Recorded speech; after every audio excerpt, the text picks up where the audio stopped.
Welcome back to Romlin TV, kung saan sabay-sabay nating babalikan ang kasaysayan at tutuklasin ang mga misteryo ng mga kwento sa Biblia. Paki-click na rin ang subscribe button, ganun na rin ang notification bell para ikaw ay updated sa ating mga ilalabas na video.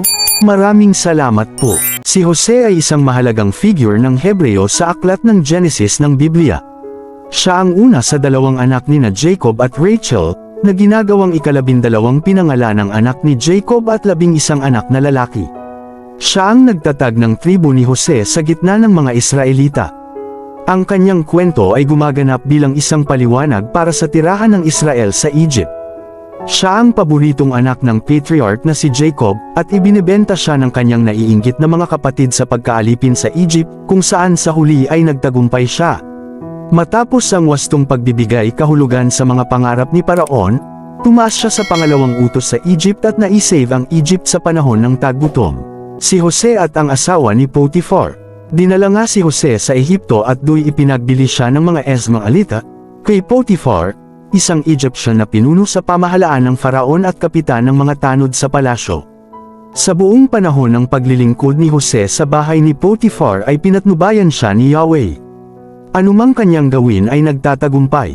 Napansin ni Potiphar na tinutulungan ni Yahweh si Jose, kaya ginawa niya itong katiwala sa bahay at sa lahat niyang ari-arian. Mula noon, dahil kay Jose ay pinagpala ni Yahweh ang buong sambahayan ni Potiphar pati ang kanyang mga bukirin. Ipinagkatiwala ni Potiphar kay Jose ang lahat, maliban sa pagpili ng kanyang kakainin. Si Jose matipuno at magandang lalaki. Dumating ang panahon na pinagnasaan siya ng asawa ni Potiphar. Sinabi nito, "Sipingan mo ako." Tumanggi si Jose at ang sabi, "Panatagpo ang kalooban ng aking Panginoon sapagkat ako'y narito." Ginawa niya akong katiwala, at ipinamahala niya sa akin ang lahat sa bahay na ito, maliban sa inyo na kanyang asawa. Hindi ko po magagawa ang ganyan kalaking kataksilan at pagkakasala sa Diyos. Hindi pinapansin ni Jose ang babae kahit araw-araw itong nakikiusap na sumiping sa kanya. Ngunit isang araw, nasa bahay si Jose upang gampanan ang kanyang tungkulin. Nagkataong wala raw ng ibang mga utusan. Walang ano-ano'y hinablot ng babae ang kanyang balabal at sinabi, "Halika't sipingan mo na ako." Patakbo siyang lumabas ngunit naiwan ang kanyang balabal sa babae. Sa pangyayaring ito, nagsisigaw ito at tinawag ang mga katulong na lalaki, "Tingnan ninyo.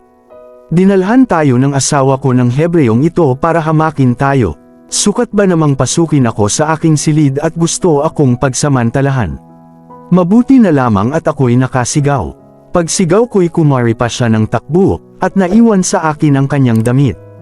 Itinago niya ang balabal ni Jose hanggang sa dumating ang asawa. Sinabi niya rito, "Ang Hebreyong dinala mo rito'y bigla na lamang pumasok sa aking silid at gusto akong pagsamantalahan." Nang ako'y sumigaw, kumari pa ng takbo at naiwan sa akin ang kanyang balabal. Nagalit si Potiphar nang marinig ang sinabi ng asawa, kaya't ipinahuli niya si Jose at isinama sa mga bilanggong tauhan ng Faraon. Ngunit si Jose ay hindi pinabayaan ni Yahweh. Ang bantay ng bilangguan ay naging napakabait sa kanya. Si Jose ay ginawa niyang tagapamahala ng lahat ng mga bilanggo, at siya ang tanging nagpapasya kung ano ang gagawin sa loob ng bilangguan. Hindi na halos nakikialam ang bantay ng bilangguan sa ginagawa ni Jose, sapagkat si Yahweh ay kasama nito at pinagtatagumpay siya sa lahat niyang gawain. Ipinaliwanag ni Jose ang mga panaginip. Minsan, ang tagapangasiwa ng mga inumin ng Faraon at ang punong panadiro ay parehong nagkasala sa kanilang Panginoon na hari ng Ehipto. Sa galit nito, sila'y ipinakulong sa bahay ng punong gwardya ng piitang pinagdalhan kay Jose. Si Jose ang naatasan ng kapitan na tumingin at maglingkod sa dalawang bilanggo, kaya't matagal silang magkasama sa bilangguan. Isang gabi, ang tagapangasiwa ng mga inumin at ang punong panadiro ay parehong nanaginip. Kinaumagahan, nang dumalaw si Jose, napuna niyang nababalisa ang dalawa. Tinanong niya kung bakit, at sila na may nagpaliwanag.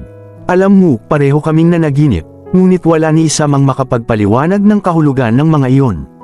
Ang Diyos lamang ang nakapagpapaunawa sa atin ng kahulugan ng mga panaginip," sabi ni Jose. "Ano ba ang napanaginipan ninyo?" Ang tagapangasiwa ng inumin ang unang nagsalaysay. Ang sabi nito, napanaginipan kong sa harapan ko'y may puno ng ubas na may 3 sanga. Pagsibol ng dahon nito, namulaklak na rin at kaagad na hinog ang mga bunga. Hawak ko noon ang kupon ng Faraon, kaya't pinisa ko ang ubas at ibinigay sa Faraon. Ito ang kahulugan ng panaginip mo, sabi ni Jose. Ang 3 sanga ay 3 araw. Sa loob ng 3 araw, ipapatawag ka ng Faraon at patatawarin. Ibabalik ka sa dati mong tungkulin. Kaya, kapag naroon ka na, huwag mo naman akong kakalimutan. Banggitin mo naman ako sa Faraon at tulungan mo akong makalaya sa bilangguang ito. Ang totoo'y kinuha lamang ako sa lupain ng mga Hebreo, at wala akong nalalamang dahilan upang mabilanggo rito. Pagkakita ng punong panadiro na maganda ang kahulugan ng panaginip ng kanyang kasama, sinabi nito kay Jose, ako'y nanaginip din. May buhat daw akong 3 basket sa aking ulo. Sa basket na nasa ibabaw ay nakalagay ang iba't ibang pagkaing hinurno para sa Faraon, ngunit ang pagkaing iyo'y kinakain ng mga ibon. Sinabi ni Jose, ito ang kahulugan ng panaginip mo, sa loob ng 3 araw ay ipapatawag ka rin ng Faraon at pupugutan ka. Pagkatapos, ibibitin sa kahoy ang iyong bangkay at hahayaang kainin ng mga ibon. Ang 4 araw ay kaarawan ng Faraon, at naghanda siya ng isang salo-salo para sa kanyang mga tauhan. Iniharap niya sa kanyang mga panauhin ang tagapangasiwan ng mga inumin at ang punong panadiro. Ibinalik niya sa tungkulin ang tagapangasiwan ng mga inumin, ngunit ipinabitay ang punong panadiro. Natupad nga ang sinabi ni Jose sa dalawa, ngunit siya'y nakalimutan ng tagapangasiwan ng mga inumin. So yan lang po muna mga idol, for today's video, abangan po natin ang karugtong ng kwento ni Jose, at paano siya ginawang gobernador ng Faraon sa Ehipto. Kung nagustuhan niyo ang videong ito, huwag kalimotang mag-subscribe, click, like, and share para updated ka sa aking mga videos. Thank you so much, and see you for the next video.